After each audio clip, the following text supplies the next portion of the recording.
Hello दोस्तों, पिछली video में हम लोग बात किए थे कि हिमालय की कौन कौन सी प्रमुख श्रेणियां हैं, ठीक, और उन्हें किन किन नामों से जाना जाता है। इस वीडियो में हम लोग बात करते हैं कि इन पर्वत श्रेणियों को कौन कौन से थ्रस्ट या दरार अलग करते हैं और इनकी कौन कौन सी प्रमुख चोटियां हैं।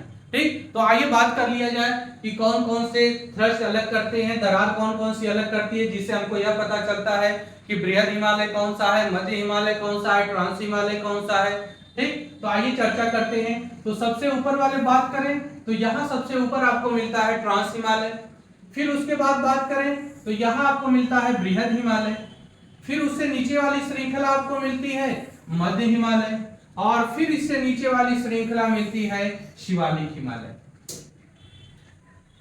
ठीक, तो यदि इन सारी श्रृंखलाओं पे हम लोग चर्चा करें तो सबसे ऊपर आपको मिल गया ट्रांस हिमालय। कौन सा? ट्रांस हिमालय मिल गया, जिसे हम पार हिमालय के नाम से भी जानते हैं, पार हिमालय। इससे नीचे वाली श्रृंखला पर बात करें तो यह आपका है बृहद हिमालय। कौन है? बृहद हिमालय है, और इसे ही आंतरिक हिमालय कहते हैं, आंतरिक हिमालय कहते हैं। इसके नीचे वाली श्रृंखला पर बात करें तो यह है आपका मध्य हिमालय, जिसे हम लघु हिमालय कहते हैं, लघु हिमालय कहते हैं। इससे नीचे वाली श्रृंखला पर बात करें तो शिवालिक हिमालय है, शिवालिक हिमालय, जिसे हम वाय हिमालय के नाम से जानते हैं, वाय हिमालय के नाम से जानते हैं। और इसे ही उप हिमालय कहते हैं, उप हिमालय भी इसी को कहते हैं। यह क्वेश्चन सारे पूछे गए इसलिए इसको डिकोड कर रहे हैं बार बार, ठीक है ना, यह ध्यान रखिएगा। अब बात उठती है कि कैसे हमको पता चलेगा कि ट्रांस हिमालय इससे ऊपर है, बृहद हिमालय इससे नीचे है, उससे नीचे मध्य हिमालय है, उससे नीचे शिवालिक हिमालय। तो यदि इन पर्वत श्रेणियों के डिवाइडेशन की हम लोग बात करें तो इनके बीच में दरार पाई जाती है, खाई पाई जाती है, दर्रा पाया जाता है, ठीक ना। जो खाई पाई जाती है उन्हें अलग अलग नामों से डिकोड कर दिया गया है। जैसे बात किया जाए तो ट्रांस हिमालय और बृहद हिमालय के बीच जो दरार पाई जाती है उसको बोलते हैं ITSZ, यानी कि इंडस, जो आपकी नदी है, सिंधु नदी है, उसी को इंडस, प्राचीन काल में इंडस के नाम से जाना जाता था। तो ये Indus, Tsangpo, suture zone, suture zone के नाम से जाना जाता है, जो दरार पाई जाती है। और इसे सीधे नाम भी दिया जाता है सचर जोन, सचर जोन। कौन अलग करता है ट्रांस हिमालय को बृहद हिमालय से? सचर जोन अलग करता है, सचर जोन। अब बृहद हिमालय और मध्य हिमालय की बात करें तो इनके बीच में भी खाई पाई जाती है, दरार पाई जाती है, जिसको बोलते हैं MCT। MCT यानी मेन सेंट्रल थ्रस्ट। थ्रस्ट मतलब दरार होती है, थ्रस्ट। मध्य हिमालय और शिवालिक हिमालय के बीच भी खाई पाई जाती है, जिसको बोलते हैं MBF, यानी कि main boundary fault. Fault means भी होता है दरार, main boundary fault, main boundary fault, main boundary fault. यह किसके बीच है? मध्य हिमालय और शिवालिक हिमालय के बीच। और इसी शिवालिक हिमालय के पश्चात शुरू हो जाता है गंगा यमुना का बृहद मैदान, और यहां पर माना जाता है कि एक दरार है जिसको बोलते हैं HFF, यानी कि Himalayan frontal front, Himalayan frontal front बोलते हैं। और यहीं से गंगा यमुना का मैदान शुरू हो जाता है।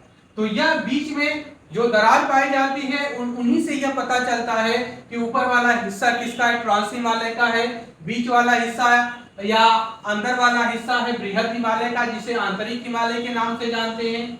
मध्य हिमालय की बात करें, लघु हिमालय की बात करें, तो मध्य हिमालय और बृहद हिमालय के बीच यम सिटी पाया जाता है, मेन सेंट्रल थ्रस्ट पाया जाता है, जिनसे यह पता चलता है कि यह दोनों श्रृंखलाएं अलग हैं। मध्य हिमालय और शिवालिक हिमालय के बीच यम बीएफ मेन बाउंड्री फॉल्ट पाया जाता है, दरार पाई जाती है, जिससे यह पता चलता है कि ऊपर का पार्ट मध्य हिमालय का है, नीचे वाला पार्ट है शिवालिक हिमालय का।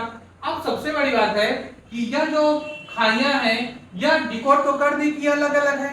अब बात उठती है कि जो बृहद हिमालय है यही सबसे मुख्य हिमालय माना जाता है, प्रमुख हिमालय माना जाता है, सर्वोच्च हिमालय माना जाता है। यह किसका पार्ट है, तो यह तेथिस सागर और यूरेशियन प्लेट की टक्कर का पार्ट है, ट्रांस हिमालय, जिसमें हम लोग 3 श्रेणियों की बात कर लिए थे, काराकोरम, लद्दाख और जास्कर की बात कर लिए थे। फिर इसी के बाद से हिमालय वाला पार्ट शुरू होता है, और जब हिमालय वाला पार्ट शुरू होता है तो हिमालय के यही 3 पार्ट हैं, बृहद हिमालय, मध्य हिमालय और शिवालिक हिमालय। आगे की चर्चा करते हैं। अब यहाँ पर बृहद हिमालय की चोटियों पर चर्चा करता है कि बृहद हिमालय की सर्वोच्च चोटियां कौन कौन सी हैं, और चोटियों के क्रम की बात कर लेता है। तो आइए एक बार बृहद हिमालय के चोटियों के क्रम पे चर्चा कर लेते हैं। इसको स्क्रीनशॉट लेना होगा तो ले लीजिएगा, बहुत इंपॉर्टेंट है, यह बार बार एग्जामों में पूछता है, इसलिए बात कर रहे हैं। तो यहाँ पर जिसको स्क्रीनशॉट लेना है तो ले सकता है। आइए आगे चर्चा करते हैं। तो आइए बृहद हिमालय की प्रमुख पर्वत श्रृंखलाओं पर बात कर लेते हैं कि कौन कौन सी बृहद हिमालय की प्रमुख पर्वत श्रृंखलाएं हैं, चोटियां हैं। ठीक, तो यदि हम बात करें तो यह आपका बृहद हिमालय है, ठीक, जिसका विस्तार जम्मू कश्मीर से लेकर अरुणाचल प्रदेश तक माना जाता है। अब इसमें कुछ प्रमुख पर्वत श्रृंखलाएं हैं जहां से बात बार बार उठती है कि पूरब से पश्चिम की तरफ क्रम लगाइए या पश्चिम से पूरब की तरफ। यदि हम बात करें तो इधर आपका है पूरब, कौन सा है, इधर हो गया आपका पूरब या पूर्वी इलाका इधर हो गया, और इधर बात करें तो यह पश्चिमी क्षेत्र हो गया। कौन सा हो गया, पश्चिमी क्षेत्र, यह आपका हो गया पश्चिमी क्षेत्र। ठीक, इधर पूर्वी हो गया, इधर पश्चिमी हो गया। तो यदि हम पूरब से चलें तो यह ध्यान रखिएगा कि सबसे पूर्वी छोर पर मिलता है आपको नामचा बरवा, एक पर्वत श्रेणी है जिसका नाम है नामचा बरवा, नामचा बरवा। और इसका सर्वाधिक विस्तार बात किया जाए तो तिब्बत वाले इलाके में, और यह अरुणाचल प्रदेश में भी इसका कुछ पार्ट पड़ता है, लेकिन मुख्य रूप से यह तिब्बत वाले इलाके में पड़ता है, नामचा बरवा। ठीक, तो यह सबसे पूर्वी इलाका मिलता है इस हिमालय से। अभी इसी के बाद से हिमालय दक्षिण की तरफ मूव कर जाता है। दूसरे की बात करें तो दूसरा आपको मिलता है जो सिक्किम में आपका है, यहीं पर भारत का सिक्किम है, और इस भारत के सिक्किम में यहां पर एक पर्वत श्रृंखला है जिसका नाम है कंचनजंगा, कंचनजंगा। अब यह जो कंचनजंगा है यह भारत में हिमालय की सबसे ऊंची चोटी है। कहां पर, भारत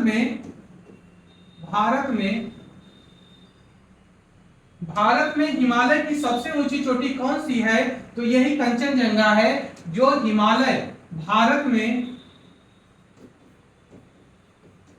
हिमालय की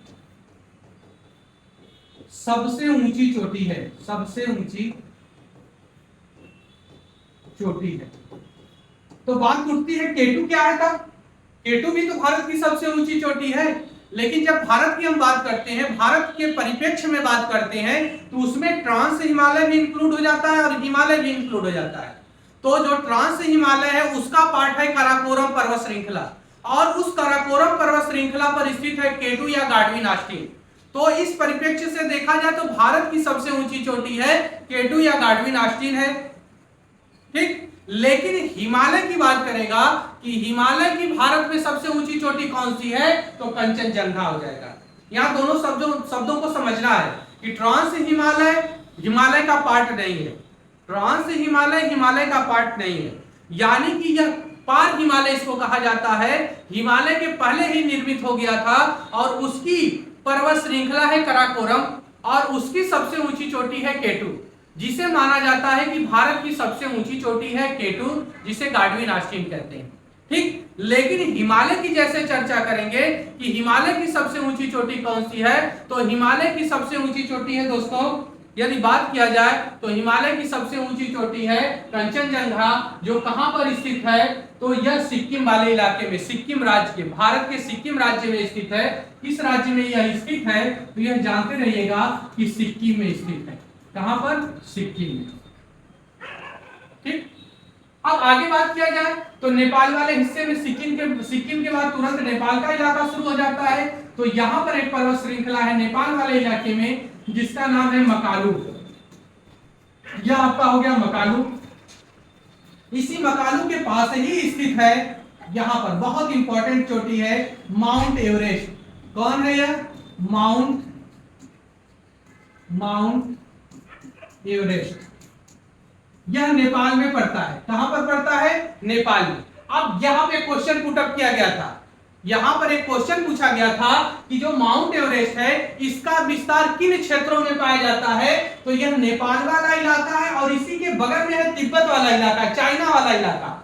यानी कि यह नेपाल और तिब्बत वाले, यह ध्यान रखिएगा, नेपाल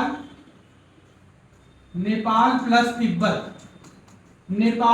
तिब्बत वाले इलाके में किसका विस्तार है, माउंट एवरेस्ट का विस्तार है। किसका विस्तार है, माउंट एवरेस्ट का विस्तार नेपाल और तिब्बत में, न कि भारत और नेपाल के बीच। यह ध्यान रखिएगा, नेपाल और तिब्बत वाले में माउंट एवरेस्ट का विस्तार है, जिसका नाम मिलता है सागर माथा। इसका नाम 2-3 नाम मिलता है। एक तो मिलता है सागर माथा, यानी कि जो समुद्र है उसका सबसे ऊपरी हिस्सा कौन सा है, तो इस सागर माथा के नाम से जाना जाता है।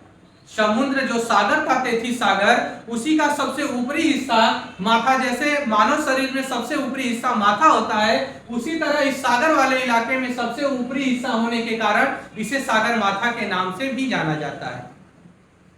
इसे तिब्बतीय क्षेत्र में बोला जाता है चेमोलुंगमा या चेमालुंगमा भी बोला जाता है। लुंगमा, चेमोलुंगमा या चेमालुंगमा भी बोला जाता है। किसे बोला जाता है, माउंट एवरेस्ट को। और इसका शाब्दिक अर्थ तिब्बतीय क्षेत्र में बोला जाता है पर्वतों की रानी। चेमालुंगमा का शाब्दिक अर्थ माना जाता है पर्वतों की रानी, पर्वतों की रानी। किसे कहते हैं, माउंट एवरेस्ट को कहते हैं, जिसका तिब्बतीय भाषा में अर्थ मिलता है, या तिब्बती भाषा में इसको पुकारा जाता है चेमालुंगमा के नाम से, और इसी का एक नाम मिलता है सागर माथा। और इसका विस्तार नेपाल और तिब्बत वाले इलाके में, यह ध्यान दिए जाइएगा, यह क्वेश्चन बार बार पूछता है कि नेपाल का, अरे माउंट एवरेस्ट का विस्तार किन 2 देशों में माना जाता है, तो नेपाल और तिब्बत या चाइना वाले क्षेत्रों में इसका विस्तार है, भारत में इसका विस्तार नहीं है। इसी के बाद बात करें तो अन्नपूर्णा है, यहाँ पर कौन है, अन्नपूर्णा, इसका भी विस्तार है नेपाल में। अन्नपूर्णा के बाद बात करें तो गौरी शंकर है। कौन है, गौरी शंकर। अब गौरी शंकर के बाद है धौलागिरी। कौन है, धौलागिरी। धौलागिरी की बात करें तो उत्तराखंड की सबसे ऊंची चोटी नंदा देवी, यह उत्तराखंड राज्य की, कहां की, उत्तराखंड की, उत्तराखंड राज्य की सबसे ऊंची चोटी है। और यहां तक कि भारत की हिमालय की दूसरी सबसे ऊंची चोटी है, कौन सी, नंदा देवी। सेकेंड लार्जेस्ट चोटी है, दूसरी सबसे ऊंची चोटी। पहली कौन सी है, कंचनजंगा, तो दूसरी कौन सी है, नंदा देवी। सेकेंड लार्जेस्ट चोटी है नंदा देवी। ठीक। अब इसी के बाद बात करें तो कामेत है। कौन है, कामेत है। आपको कामेत मिल गया। कामेत की बात करें तो फिर आ गया आपका जो जास्कर की सबसे ऊंची चोटी है, नंगा पर्वत। कौन है, नंगा पर्वत हो गया। नंगा पर्वत के बाद बात करें तो लद्दाख की सबसे ऊंची चोटी, किसकी, लद्दाख की सबसे ऊंची चोटी राकापोशी सबसे तीव्र ढाल की चोटी है विश्व की। फिर इसके बाद बात करें तो आपको मिल जाएगा K2 या गार्डविन आस्टीन। कौन, गार्डविन, यह हो गया गार्डविन आस्टीन। ठीक। यानी कि आप चोटियों का क्रम है पूरब से पश्चिम कर लीजिए या पश्चिम से पूरब, यह चोटियों का क्रम है। सबसे पहले आपको मिल गया नामचा बरवा, दूसरे पर कंचनजंगा जो हिमालय की भारत में स्थित सबसे ऊंची चोटी है, तीसरे पर बात करें तो मकालू, चौथे पर बात करें तो माउंट एवरेस्ट, जिसे दो और नामों से जाना जाता है, सागरमाथा और चेमोलुंगमा या चेमालुंगमा। चेमालुंगमा को बोलते हैं पर्वतों की रानी, जो तिब्बतीय क्षेत्र में है। इसके बाद अन्नपूर्णा है, गौरी शंकर है, धौलागिरी है। फिर बात किया जाए तो नंदा देवी जो भारत की सेकेंड लार्जेस्ट सबसे ऊंची चोटी है, जो हिमालय की है। फिर बात किया जाए तो कामेत है, कामेत के बाद नंगा पर्वत, राकापोशी और गाडविन आस्की। यह पर्वत श्रृंखलाओं का एक क्रम है, इसको जानते रहिएगा। कभी दे देता है पीसीएस में पूछा गया क्वेश्चन है कि पूरब से पश्चिम की तरफ चोटियों का क्रम लगाइए, तो यह महत्वपूर्ण चोटियां हैं। जिसमें विश्व की सबसे ऊंची चोटी की बात करें तो विश्व में सबसे ऊंची चोटी है, विश्व की सबसे ऊंची चोटी है माउंट एवरेस्ट, जो कहां पर स्थित है, जो नेपाल में स्थित है। कहां पर? नेपाल में, मुख्य रूप से नेपाल में है। और यदि बाउंड्री की बात करेंगे तो नेपाल और तिब्बत वाले इलाके में स्थित है। और इसकी ऊंचाई अब तो लोग बता रहे हैं 8,848 पहले थी, अब 50 के आसपास चली गई है, तो इतना मानते हैं। तो बहुत ऊंचाइयों पर ध्यान मत दीजिएगा, कंसेप्ट को समझिएगा, चोटियों का क्रम समझिएगा। ठीक, अब यहाँ पर हो गया चोटियों का क्रम। अब घाटियों पर अगली वीडियो में हम लोग घाटियों पर चर्चा करेंगे कि कौन कौन सी प्रमुख घाटियां किन किन पर्वत श्रेणियों के बीच पाई जाती हैं। धन्यवाद दोस्तों।